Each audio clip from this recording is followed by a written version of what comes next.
นะความขัดแย้งบ่เดียวเปิ้นว่าดราม่า บ่เข้าใจกันสื่อสารบ่เข้าใจกันบางเถื่อก็ในกลุ่มของคนช่วยเหลือนั้นก็มีคนที่เป็นปัญหาเป็นตัวปัญหาก็ในเรื่องแม้กระทั่งในเรื่องของคนที่รับความช่วยเหลือแม้กระทั่งเจ้าบ้านอย่างต่างๆเนี่ยบางครั้งเปิ่นไปช่วยเหลือก็ตัวก็บ่ได้ใส่ใจสนใจก็มีนะสถานมันมีหลายอย่างหลายเรื่องเนาะก็อย่างที่บอกนะบางคนนี่ก็สภาพจิตใจเสียไปเลยสถานเพราะอะไรยังก็เพราะว่าโอ้ทรัพย์สินเงินทองมันสูญไปกับน้ำสถานการจะเริ่มต้นใหม่จะเนี่ยอย่างใดดีจะทำอย่างใดได้ก็เป็นปัญหาของคนที่เปิ่นประสบภัยหลายคนว่าโอ้ลงไปในพื้นที่มันเหมือนกับว่าต้องมีหน้าที่ไปทำอยู่คนเดียวบ่หันคนอื่นไปช่วยก็มีเหมือนกันเนาะที่เปิ่นสะท้อนออกมาอย่างใดก็ตามศรัทธาญาติโยมการสร้างสมคุณงามความดีถ้าเราจะหวังผลได้บัดนี้ใจเนาะถ้าตั้งใจไปแล้วก็ตั้งใจทำกันมีเรื่องราวอย่างก็แก้กันไขกันไปช่วยแก้ช่วยไขกันไปก็หันใจเนาะคนปฏิบัติงานบางคนนี่เนื้อตัวมอมแมมโมดนะช่วยกันก็ยังบ่ถึงตอนนี้บอกว่ายังบ่กลับสู่สภาพปกติคงใช้เวลาแหมสักน้อยหนึ่งนี่ก็ตั้งแม่สายตั้งพื้นที่บ้านเฮาก็เช่นเดียวกันเนาะศรัทธาญาติโยมเกิดความเสียหายทั้งชีวิตและทรัพย์สินชีวิตคนลำปางของเฮาครั้งนี้นะพายุลูกติผ่านไปในคราวครั้งนี้มีคนเสียชีวิตถึง5 คนบางคนก็ยังบ่ได้ซบกำเตือก็มีนะนี่ก็เป็นเรื่องที่เศร้าสลดกับเหตุการณ์ที่เกิดขึ้นแต่ว่ามันเป็นขึ้นเนาะศรัทธาแต่เกิดขึ้นแล้วในฐานะของคนไทยในฐานะของเพื่อนร่วมทุกข์ร่วมสุขเขามีหน้าที่จะช่วยเหลือเกื้อกูลกันได้ต่อได้ก็ช่วยกันไปได้หันน้ำจิตน้ำใจของคนไทยได้หันน้ำจิตน้ำใจของพี่น้องหมู่เฮาโดยเฉพาะคนลำปางนะอาตมาได้มีโอกาสลงในพื้นที่เกือบจะทุกวันช่วงตั้งแต่มีปัญหาตั้งแต่ห้วยเป้งเนาะอย่างที่เปิ่นโดนกันมาแล้วก็มาจนถึงที่เวียงตาลนะตำบลเวียงตาลบ้านแม่ตาลน้อยบ้านห้วยเรียนก็ได้ลงไปทีมงานได้ลงไปในพื้นที่ไปช่วยเหลือพี่น้องในพื้นที่ก็ได้หันความทุกข์ยากลำบากของพี่น้องแล้วก็หันน้ำจิตน้ำใจของคนบ้านเฮาที่ร่วมโดยช่วยกันลงพื้นที่เหมือนกันลงพื้นที่ไปช่วยเหลือการช่วยเหลือภาคประชาชนเฮานั้นสถาเป็นการช่วยเหลือโดยมนุษยธรรมมนุษยธรรมเฮาหันเปิ้นลำบากโอ้เปิ้นลำบากเรื่องอย่างก็พิจารณาฮู้กันเอาเองหมู่เฮานี้บ่มีไผจะได้มาบังคับว่าคุณจะต้องไปช่วยเปิ้นนะคุณจะต้องเอาข้าวเอาน้ำไปช่วยนะเอาเสื้อผ้าไปช่วยนะเอาตะเกียงเอาอย่างไปช่วยเปิ้นนะมีไผได้บังคับเฮาคิดกันเอาเองทำกันเอาเองไปช่วยเหลือเปิ้นข้าวปลาอาหารต่างๆที่อาตมาคิดว่าถ้าบัดติดเกาะหรือว่าอยู่ในที่มันลึกมันไกลเกินไปนี่คงบ่มีไผที่อดหิวเนาะบ่ได้กินข้าวกินน้ำในช่วงน้ำท่วมขนาดท่วมเปียงคอท่วมหัวเม็ด2 เม็ดก็พากันเอาเรือขนาดใหญ่ไปช่วยอันนี้คือมนุษยธรรมที่เฮามีต่อกันสถาบางวันก่อนลงไปในพื้นที่โอ้คนที่เข้าไปก็ไปกันนักกันหลายกับเข้ากับป่าเฮาไปพอแล้วโอ้แต่ละครัวเรือนแต่ละบ้านแต่ละจองนี่อยู่กันกี่คนเนี่ยอยู่2 คนแต่กับเข้านี่10 คนกันกินได้นะก็แสดงว่าเหลือเฟือนะความช่วยเหลือที่ลงไปนี่บางแห่งก็เหลือเฟือแต่ก็ยังมีอยู่อาตมาคิดว่าบางที่บางแห่งก็คือบ่ได้กินอย่างที่ว่ามานั้นแต่ก็คงบ่กี่มื้อเนาะเพราะว่าอย่างน้อยตั้งผู้นำหมู่บ้านผู้นำชุมชนเปิ่นมีตัวเลข พี่น้องเจ้าบ้านอยู่ในมือแล้วเวลาเปิ่นไปแจกเปิ่นลงพื้นที่เปิ่นก็จะดูเปิ่นจะตรวจสอบเปิ่นจะลงชื่อไว้นะอันนี้บ้านหลังนี้เอาไปฮื้อแล้วบ้านหลังนี้เอาไปฮื้อแล้วบางทีต่างท่านผู้นำลงพื้นที่ไปแล้วเพราะว่าเปิ่นรับของที่เป็นกับข้าวกับป่ามาจากส่วนกลางเปิ่นจะมีกองอำนวยการเปิ่นแต่บางทีคนภาคประชาชนที่ลงพื้นที่ก็อยากจะให้คนที่เปิ่นอยู่ตามบ้านต่างจองได้รับกับมือก็ลงพื้นที่กันไปแหมบางทีก็เปิ่นว่ามันเป็นการซ้ำซ้อนแต่ดีกว่าที่เปิ่นหิวเนาะศรัทธาญาติโยมบางครั้งบางทีกว่าจะได้กินเนี่ยทางการก็อย่างที่เปิ่นทำงานเป็นขั้นตอนบางเตื้อบางทีมันก็บัดตันการอย่างแต่ละหมู่บ้านก็มีเยอะเนี่ยหมู่บ้านนี้ต้องไปเบิกจากที่กองอำนวยการเปิ่นกว่าจะเอามาในพื้นที่กว่าจะเอาไปส่งถึงผู้บริโภคคนที่เปิ่นติดอยู่ตามบ้านต่างจองก็อาจจะยากบางทีบางที่บางแห่งเนี่ยโอ้ศรัทธาญาติโยมเจ้าบ้านเปิ่นสื่อสารกันเองเอานะโซไปหาปีโทรไปหาน้องแจ้งไปใน Facebook เนาะก็ Facebook กับ LINE นี่ถือว่ามีส่วนสำคัญในการช่วยเหลือปัญหาภัยพิบัติที่ผ่านมาข้อมูลบางอย่างนี้ถามภัยก็บ่ฮู้เรื่องศรัทธากองอำนวยการหน่วยงานต่างสถานที่นี้ตั้งอยู่ที่ไหนบ้านไหนที่เปิ่นขาดแคลนเปิ่นต้องการอาหารนะถ้าไปถามที่กองอำนวยการว่าไม่ต้องห่วงได้หมดเนี่ยถึงมือผู้บริโภคทั้งหมดเอาไว้ตรงนี้นะแต่ว่าคนที่เปิ่นบอกว่าเปิ่นได้กินก็มีเปิ่นสื่อสารมาเปิ่นแจ้งมาทาง Facebook ทางไลฟ์เข้าไปพอกันโอ้อย่างที่ไปพอที่เชียงใหม่นั่นเนาะอัน เข้าไปช่วยเปิ่นทีมงานเข้าไปช่วยเปิ่นที่ตำบล แห่งหนึ่งเนาะบ่ไกล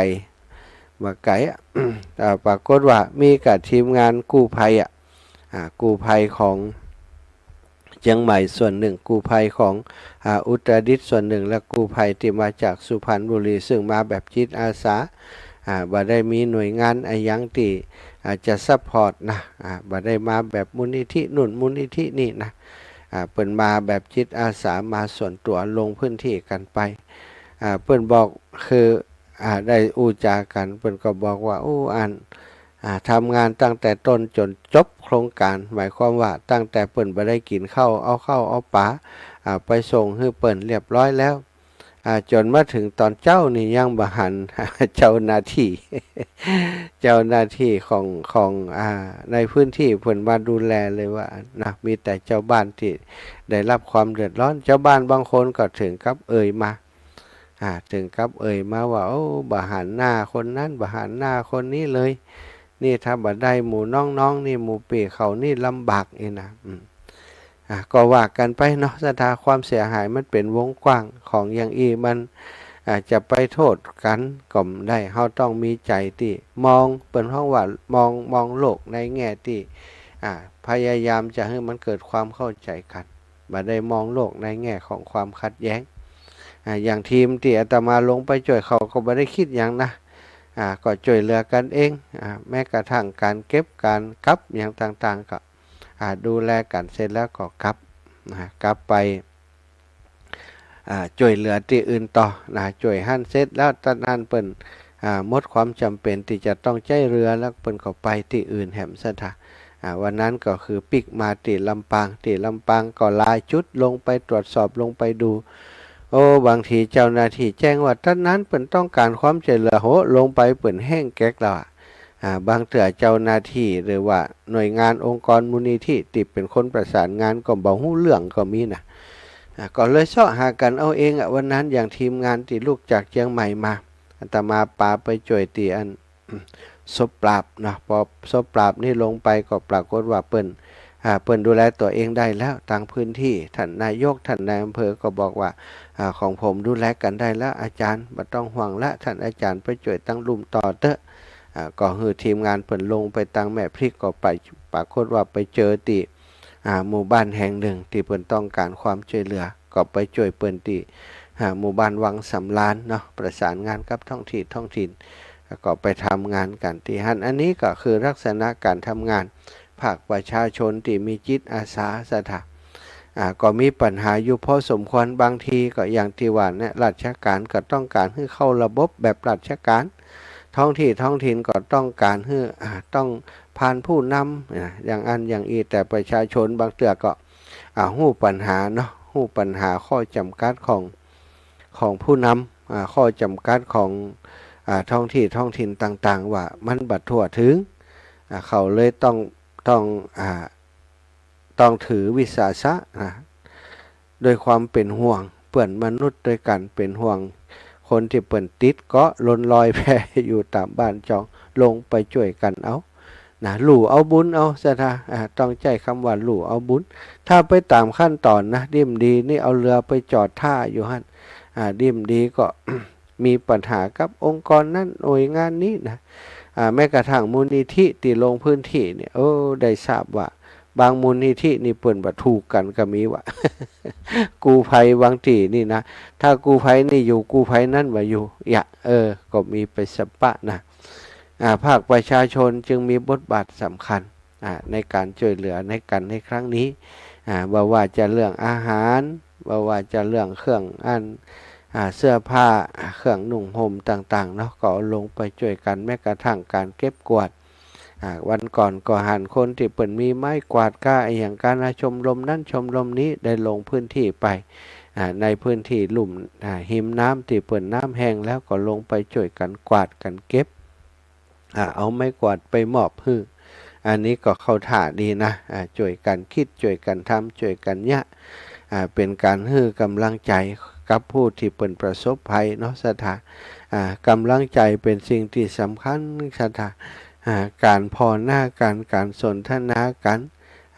ให้กำลังใจเปิ่นกับมือจับมือเปิ่นเบาๆตบหลังตบไหล่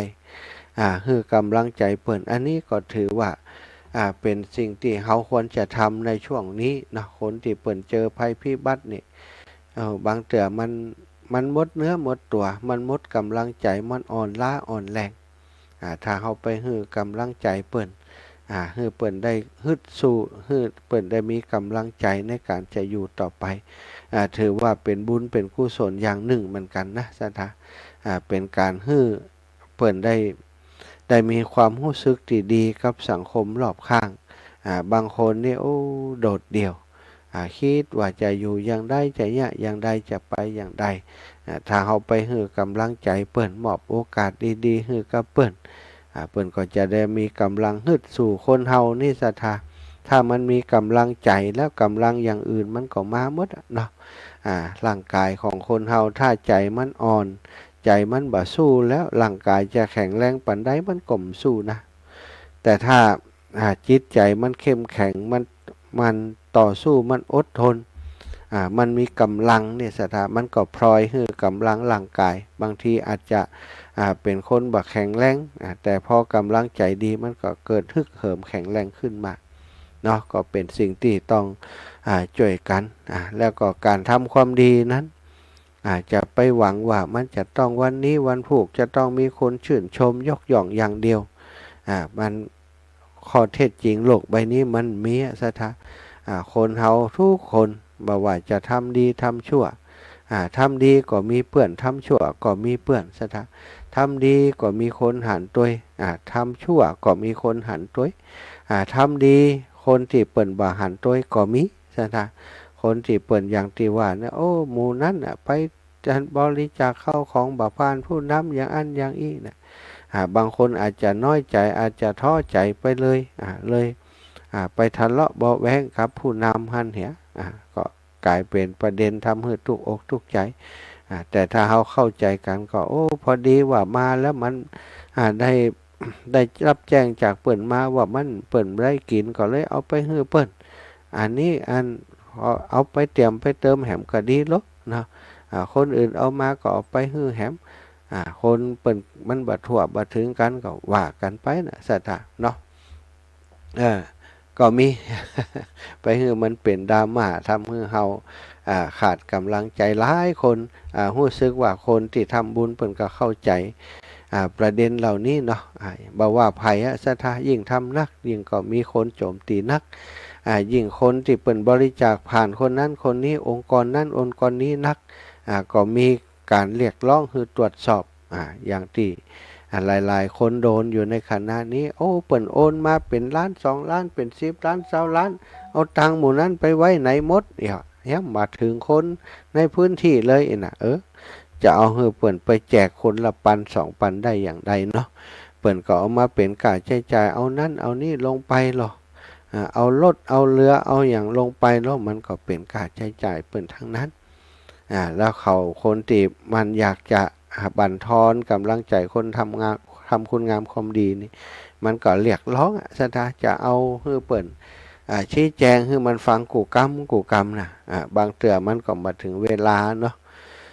หลายคนก็โดนนะแม้กระทั่งตัวอาตมาเองที่เป็นสะพานบุญบอกเฮ้ยปออีแม่ตรงนี้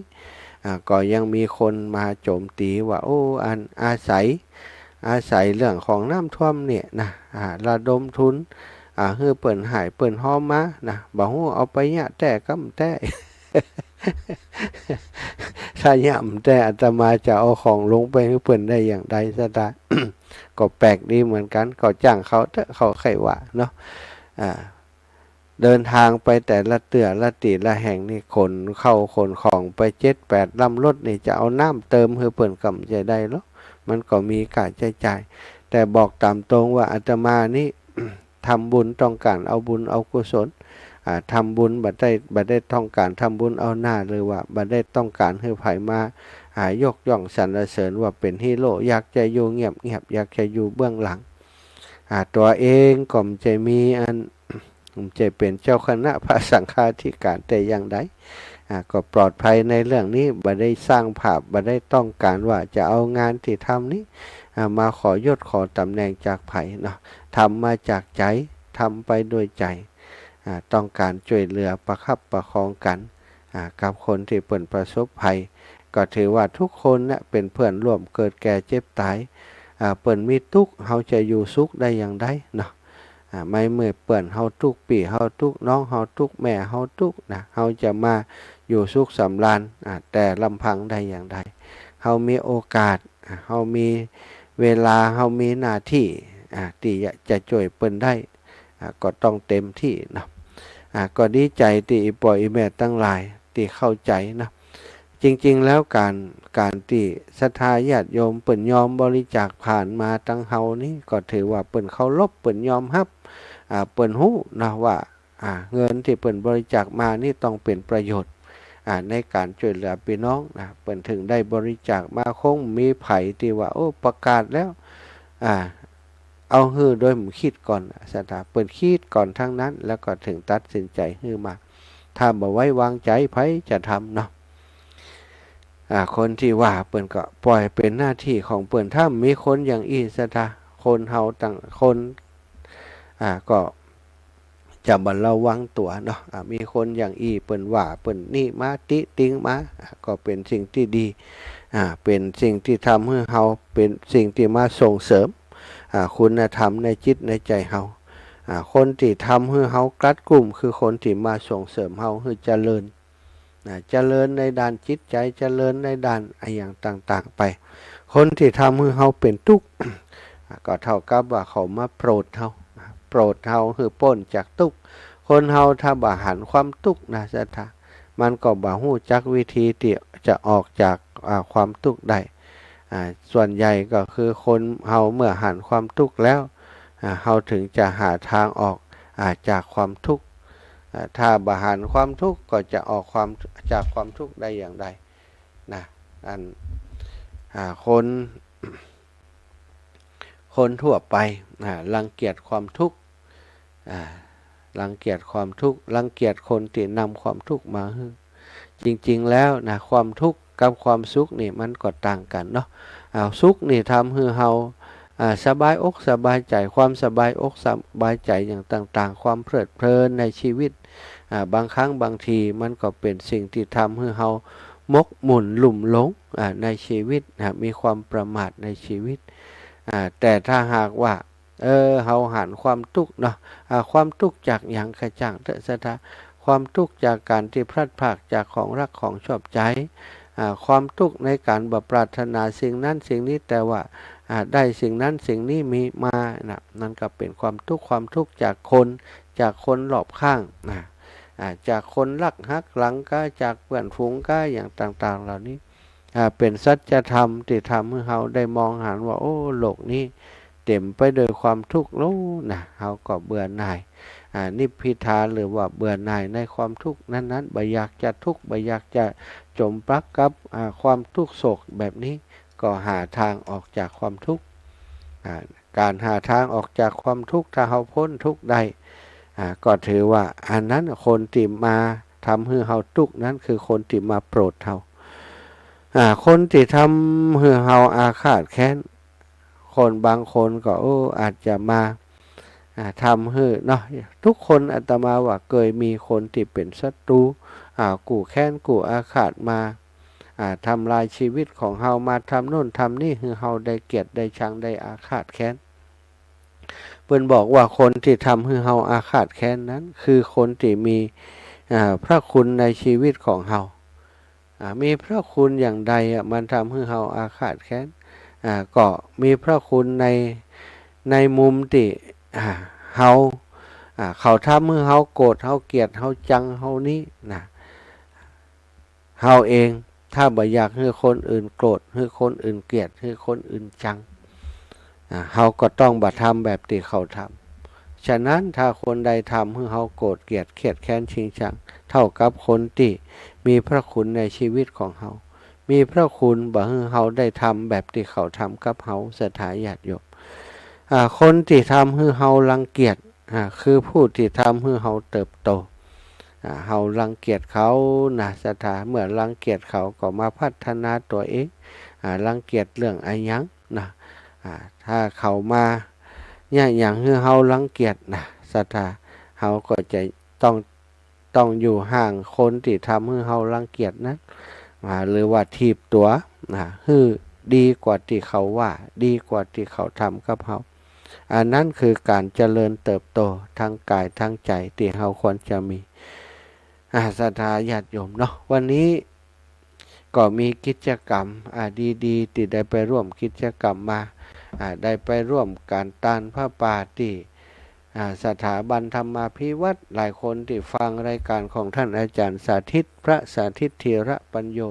ผู้อำนวยการสถาบันธรรมาภิวัตรอำเภอแม่เมาะจังหวัดลำปางอยู่บ้านศพปาดนะบ้านศพปาดศพเตินแม่เมาะลำปางได้จริงๆแล้วก็มีกำหนดในการทอดผ้าป่าตั้งแต่วันที่25ที่ผ่านมาแต่เนื่องจากว่าในช่วงนั้นน้ำท่วมอยู่ น้ำท่วมถนนเข้าสถาบันธรรมาภิวัตรท่านพระอาจารย์สาธิตธีระปัญโยก็เลยเลื่อนมาเป็นวันที่30นะคือวันนี้สถาแต่มาก็ได้ปาญาติโยมคนที่รู้จักมักคุ้นกันนะไปร่วมทำบุญถวายผ้าป่าสามัคคีเพื่อก่อตั้งมูลนิธิสถาบันธรรมาภิวัตรของท่านพระอาจารย์สาธิตธีระปัญโยมูลนิธิธีระปัญโยนะซึ่งจะเป็นมูลนิธิที่มาช่วยเหลือเรื่องของการศึกษาเรื่องของการเรื่องของอาชีพก็อย่างการต่างๆซึ่งมีหลายโครงการเนาะที่ท่านอาจารย์สาธิตเปิ่นทำอยู่ก็ต้องการการสานต่อต้องการให้องค์กรหรือว่ามูลนิธิของเปิ่นเนี่ยงานที่เปิ่นทำอยู่เนี่ยได้มีการเติบโตเพื่อเป็นประโยชน์แก่คนทั้งหลายต่อไปเนาะที่สถาบันธรรมาภิวัตรก็เป็นวัดเป็นสถานที่ที่มีการประชุมอบรมทำกิจกรรมต่างๆเพื่อสังคมมาโดยตลอดเนาะวันนี้ก็ตันพระป่าได้ต่อใดบอกว่าสถาฝนจะตกก็เลยหีบกลับมาเหี่ยก่อน กว่าฝนขังเนาะเป็นหวาดระแวงกันเนาะกว่าฝนขังซึ่ง ฝนตกเข้าก่อนเนี่ยก็ทำให้น้ำท่วมถนนหนทางเข้าสถาบันธรรมาภิวัตรถนนพุทธขาดมดศรัทธาญาติโยมตอนนี้ก็ซ่อมแซมพอให้ได้เดินทางเข้าไปได้ วันนี้ขะลึงตึงตั้งฟ้าห้องฟ้าค้างก็เสียวอยู่เหมือนกันวันพรุ่งนี้จะมีพี่น้องจากต่างเมืองฝางมาแหม2-3กันรถตู้โดยแม่จงดีเชื้อกันทาคุณปราณีปัญโยเปิ่นจะมาเกาะพระป่าชุดเดียวกันแต่ว่าเปิ่นวันนี้เปิ่นบ่ว่างมาเนาะจะมาในวันพรุ่งนี้ศรัทธาญาติโยม ที่ได้ฟังจากท่านอาจารย์สาธิตได้หายไปหอมไปแล้วก็ต้องอนุโมทนาบุญตัวเนอะวันนี้ก็ไปปะญาติโยมหลายท่านที่เปิ่นไปตานพระป่าโดยเปิ่นก็ถวายปัจจัยมาเป็นการน้ำกาไฟไอ้อย่างต่างๆก็ต้องขอบคุณเนอะพี่น้องบ้านผาแมวปอดสงัดแม่รัชนีตะจันก็ได้หอมมา100 บาทแล้วก็ แม่ตันพัดป้อมผาแมวก่อน100 บาทแม่เกียงคำสิริวงศ์บ้านสีหมดเก่า100 บาทแม่คำน้อยคำอินบุตรสีหมดเก่าถวายขันน้ำกาไฟมา100 บาทยายอุไรวันนางสาวสุนีรัตน์นางสาวอ้อพิธัญญกรอุทิศให้นายสุรัตน์อินทจันทร์ปลหลวงใจแม่หลวงพงเทียนสันตาสมชายยายศรีนวลการักกันและก็ญาติพี่น้องทุกคนถวายมา100 บาทยายอุไรวันนี่ไปด้วยกัน2 คนครับคุณยายอย่างนี้2 คนพี่น้องเพิ่นไปจากก้อคานะเอารถเหมารถไปกันวะเนาะแล้วก็แม่บัวเย็นทำอุดมสีหมวดเก้าถวายก้าไฟแหม100ยมจำเนียนเทพนามวงก็ถวายปัจจัยมาแหม100ป่อชุมแม่ไผ่แก้วเทพนำวงโถกหัวจ้างแม่บัวเย็นจันทบสีหมวดเก้าถวายกะน้ำมัน200แม่อัมพรตันมาเชื้อปงท่าขัวถวายร่วมบุญช่วยน้ำท่วมมาวันก่อนเนาะเรียบร้อยแล้วเนอะได้อ่านให้แล้วเนาะ บางคนเพื่อนนั้นรอฟังจื่อก็มีนะแต่บางคนอันแล้วแต่ท่านอาจารย์บ่ต้องประกาศก็ได้แต่ถ้ามีเวลาก็ประกาศให้พ่องเนาะสถาวันพุธเนอะโยมน้องสมจิตจะไปแอวตั้งพวกนะเนาะตั้งสีอันบันน้องสมจิตอินทรวิจิตวันพุธทุกปีจะไปบ้านฟ่อนนะตอนเจ้าสัก6 โมงไปจะไปโปรดทางนู่นจะไปเอาหาพี่น้องต่างบ้านฟ่อนเนาะแม่ย่าจันสมเซนทองหลางแม่เรียบวางสมบัติเนาะจะให้ไปก็โทรมาเนอะแม่ย่าเรียบ ขอบคุณหลายท่านหลายคนที่ติดตามทาง Facebook ไลฟ์เนาะตอนนี้ก็จะเปิดสายเนอะศรัทธาญาติโยม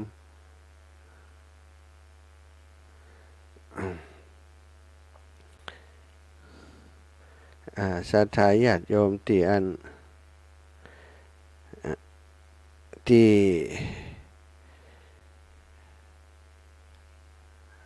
เดี๋ยวว่าอย่างที่เดี๋ยวก่อนเอาด้านนี้ก่อนพิธีทำบุญทอดพระป่าสามัคคีจัดตั้งมูลที่ธีรปัญโยทัญญายนอนุโมทนากับผู้นำอาหารน้ำดื่มขนมนักเรียนโรงเรียนผู้สูงอายุนำน้ำดื่มขนมมาโยมนัทธินีธีรคำคุณโยมปานอมเปียสายสสชนลธานีเชื้อน้อยบริษัทนิ่มสีเสียงลิสซิ่งและผู้บประสงค์นามนะอนุโมทนากับผู้มาร่วมพิธีสสพรรคประชาชนเขต 3จังหวัดลำปางในอำเภอแม่เมาะพัฒนาสังคมความมั่นคงมนุษย์จังหวัดลำปางศูนย์วิทยาศาสตร์เพื่อการศึกษาลำปางสำนักงานสภาเกษตรกรลำปางโรงพยาบาลแม่เมาะสาธารณสุขอำเภอแม่เมาะสมาคมพัฒนาแม่เมาะองค์การบริหารส่วนตำบลศพปาดองค์การบริหารส่วนตำบลบ้านเสด็จสำนักงานอุตสาหกรรมป่าไม้อป.สวนป่าแม่จางโรงพยาบาลส่งเสริมสุขภาพตำบลศพปาดโรงพยาบาลส่งเสริมสุขภาพตำบลบ้านใหม่รัตนโกสินทร์โรงเรียนผู้สูงอายุศพปาดโรงเรียนศพปาดโรงเรียนบ้านแม่จางโรงเรียนกอลวกพิทยาผู้ใหญ่บ้านศพเตินประชาชนหัวเสือแม่ทะผู้ติดตามฟังสถานีวิทยุวิทยาลัยสงฆ์ คลื่นสีขาวเพื่อชาวประชาและอาตมาภาพนะได้ไปร่วมแล้วก็บัญชีวันนี้รวบรวมทั้งสิ้นจำนวน 115,569 บาทเนอะ115,569 บาทที่ได้วันนี้นะ569เนื้อตังปลายมันฮะบ้านโป่งมา อ๋อเจ้าโป่งแสนทองกะเจ้าได้เจ้าเจริญพรแม่เจ้าเจริญพร3761นมัสการครับแฟนขี้จุแท้ครับวัดแตะขี้จุผมรู้จักครับอันสาธิตกีฬาปั่นโยครับดีแล้วไปหาเพื่อนแล้วครับโอ้ดีถ้าอยู่ใกล้นี่ผมไปร่วมเลยครับนะไก่ก็ได้ใกล้ก็ได้ถ้าใจถึงแล้วไปถึง ผมไปได้ทั้งมอกวัดป่าหินนี่ผมก็มาเลยครับเนาะสาธุขอบคุณที่มีน้ำใจคิดถึงกันโตมากำลังใจนะครับสาธุบุญรักษาท่านอาจารย์ใหญ่ถวายความเคารพตุลุงอาจารย์โอ้ที่ว่าอาจารย์ที่มุงมันบุกไปนะนุกจริงนะน้ำมันท่วมเนอะจ้าโอ้รอ9แกปิดคืนนะก่อนเนี้ยจ้าตอนนี้ต้องปล่อยคืนแล้วโอ้จ้าแต่ที่ตามดอยนะที่อาจารย์พูดเมื่อวานเนี่ยผมว่ามันจริงนะเนี่ยน้ำมันท่วมมาแถวเนี้ยแถวทั้งบนนะเนาะใช่แล้วต้องปล่อยคืนแล้วในหลวงรอ9แกปิดคืนไว้ไงจ้าสมัยก่อนนั้นที่มันมีวิทยุเนาะอาจารย์ผมสนใจนะจริงเมื่อวานเนี่ยสาธุครับสาธุครับแม่ย่านวลยอดคำปันยังได้สบายดีกะเจ้าภาษาเจ้าเป็นวัดเจ้าเป็นวัดสบายเพราะซ้ำแม่รู้อย่าติดดักไปหายแซบนั่นนะได้70,000ด้วยว่าจะได้มาโทรหาเนี่ยดักไปหายแซบเนาะบ้านแม่เขาก็ได้รับผลกระทบเหมือนกันส่วนดอกแม่เขานี่มีดินลงมดมดเรียบร้อยเรือเสียหายไปหลายกันเนาะต้องทำใหม่เนาะเอาออกอย่างได้ผู้ดินผมหาแม่30 กว่าเนาะแปลงใหม่อย่างเดียวของคนอื่นแถมภัยธรรมชาติเนาะแม่เนาะมันเป็นภัยธรรมชาติหม้อบ่กล้าดินผมไว้เนี่ยเจ้าแม่เป็นกำลังใจให้แม่เนอะจัดตัวใจเป็นอย่างอีแม่ดูแลตัวเองก่อนเจ้าจ้าปันกันคนน้อยเจริญปอน0048จากตั้งใดที่ไหนตั้งใดครับแล้วปิดวิทยุเปิดฟังทางโทรศัพท์เลยราชการค่ะจ้าสาธุค่ะรับแล้วค่ะว่าค่ะไม่ได้โทรหาจ้าจากไหนนี่หนูอยู่บ้านเดิมอยู่ที่จังหวัดตากค่ะตอนนี้มาอยู่ที่บ้านน้องที่เชียงใหม่เนี่ยค่ะจ้าตากตอนนี้ก็น้ำท่วมไหมตากแถวลุ่มน้ำวังท่วมค่ะบ้านหนูก็ท่วมจ้าอยู่อำเภอบ้านตากค่ะอำเภอบ้านตากตำบลแม่สะดิดค่ะท่วมทุกปีแถวนั้นเนาะมันเป็นที่ต่ำนะบ้านอยู่ริมน้ำด้วยค่ะริมน้ำต้องทำเรือแล้วทุกวันนะคะหลวงพ่อสาธุขอบคุณมากเลยนะแต่ว่าโทรไม่ค่อยทันสาธุเป็นผู้พิการสายตาด้วยค่ะจ้าเป็นโยมจากทางตากเนาะจ้าสาธุนะขอบคุณมากที่โทรมาให้กำลังใจจ้าสาธุเป็นกำลังใจให้หลวงพ่อนะคะสาธุค่ะบุญรักษาจากอำเภอบ้านตากยายพรหล่องวัวแดงคนมาจกกับแต่ขันลึงตึงตั้งยังมันตกเด้อจะมาตึกดึกไปกันห้องกระดึงนะนั่นน่ะระวังเนอะยายพรน่ะน้ำจะท่วมยายพรเข้า มาแค่นี้วะเป็นฝน อ้าวสาธุเอายายพรปั่นยายเพ็ญหน่อยปั่นกันคนน้อยเจริญพรยายเพ็ญยายพรยายเพ็ญ ราชการเข้า วันนี้ไปพระป่าก็เจ้า ไปกะ โอ้ยเลยบ่ได้หอมเลยรู้เรื่องเลยเพราะบ่ได้ฟังช่วงเจ้าอ่ะเจ้า อ๋อจงเจ้าไปไหนอยู่อ่ะบ้างอ่ะมีไปไหน ไปเรื่อยอ่ะไปทางไหนก็ไม่ได้ว่ะก็ เรื่อยๆก็ เรื่อยๆอ่ะ มีแถวเลย เซ็งๆอยู่ได้ อ๋อเจ้าขอหลวงนโมทนาติเนอร์พระ เจ้า ป่า ได้กะแล้วนะคะอันกฐินนี้เดือนใดเจ้าก ฐินนี่ก็เดือนตั้งแต่เดือนหน้าไปกะวันที่20ไปอ่ะวันที่9 20อย่าง พรรษา ออกพรรษา17บางทีก็19ของ19นี่ไปช่วยอันอินทขินน่ะ19ไปด้วยกัน19อ่ะแม่แตง แวะมาได้นี่ก็เอฟ แวะครับเดี๋ยวจะแบ่งตีไว้ให้ เจ้าสาธุเจ้า เจ้าจ้ะสาธุ ว่าแรงแข็งแรงนะเจ้า เจ้าขอบคุณแม่สาธุจ้ะ สาธุเจ้า พี่น้องไตลือโทรมาแล้ว เจ้าไว้ซาเจ้า ไว้สาเจ้า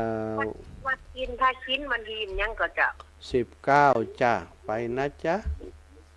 19ไปนะจ๊ะ ฉันได้ไปหลินดนตรีบันพงก็ไปนะเจ้าวันที่18ไปหลินบันฟอน ขาดคนก็เป็นยังไง เดี๋ยวกันได้ไปหลินดนตรีก็ไปเนาะเจ้าวันนี้ก็ไปงานเขาดำเชียงใหม่เล่นได้ไปเจ้าความบุญไปแล้วเนาะเจ้าอาจารย์สถิตนะเจ้า เจ้าดีแล้วแม่ สาธุไปเชียงใหม่นะวันนี้ ได้แต่ฮือก็จำได้ก็5 6เก่าอีกอะตะกี้เหล็ก ตัดเหล็กรถอีลาสาธุ 5 6 9อีก ซื้อแล้ว10 บาท เนาะ ซื้อแล้ว10 บาท อ้าวสาธุเด้อขอบคุณ ไปในเนี่ยมาท่านอาจารย์บ้านปัญญมในเนี่ยดอนปีนญาติกันเนี่ยเจ้าสาธุสาธุนะก็ได้หลายอันละรุ่นนี่พระป่าท่านอาจารย์รวมถึงที่เปิ้นนั้น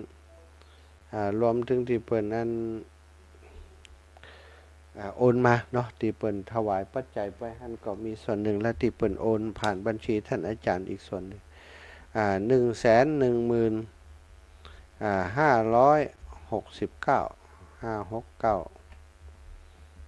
115,569ไผจะโจกดีมั้งเด้อ 569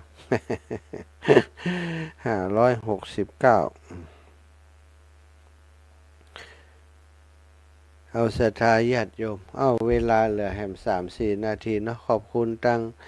พี่น้องติดตามตั้ง Facebook ไลฟ์ทุกท่านทุกคนเด้อนามไปก่อนนักเนาะแล้วก็มีศรัทธาแม่เอี่ยมจากไหนแม่เอี่ยมแม่จงดีเชื่อกันทาคุณโยมแม่สุรชาติวาสนาอุปป้อเนาะพระอาจารย์นโมทนาเป็นกำลังใจพระอาจารย์สุขภาพโดยเจ้านะโอนปัจจัยมาร่วมบุญขอบคุณทุกท่านทุกคนกันแล้วกันราชทาสำหรับค่ำนี้คืนนี้ก็ต้องขอบคุณกับเจ้าหน้าที่สถานีเนอะเชื่อมสัญญาณก็สัญญาณไปบางช่วงอาจจะขาดไปแวบๆแต่กว่ากลับมาปกติจนจบรายการนะขอบคุณที่แจ้งผลการรับฟังมาโยมน้องสมจิตอินทรวิจิตพรุ่งนี้เจอกันที่บ้านฟ่อนพรุ่งนี้ตอนเช้านะไปแอวบ้านฟ่อนไปแอวบ้านปงแสนทอง7884สายสุดท้ายเจ้าเจ้าอันนี้อย่างมันยังไม่ได้ของมันเนี่ยก็จะทำมั้งก็มูเลี้ยงมูแล้วเนี่ยอาจารย์สาธิตเปิ่นจัดรายการอยู่แล้ววันอังคารน่ะวันเนี่ยกฐินบ้านนั้นท่านหาว่านท่านหากฐินนั่นเป็นวันที่อย่างหู้จำได้ล่ะวันที่23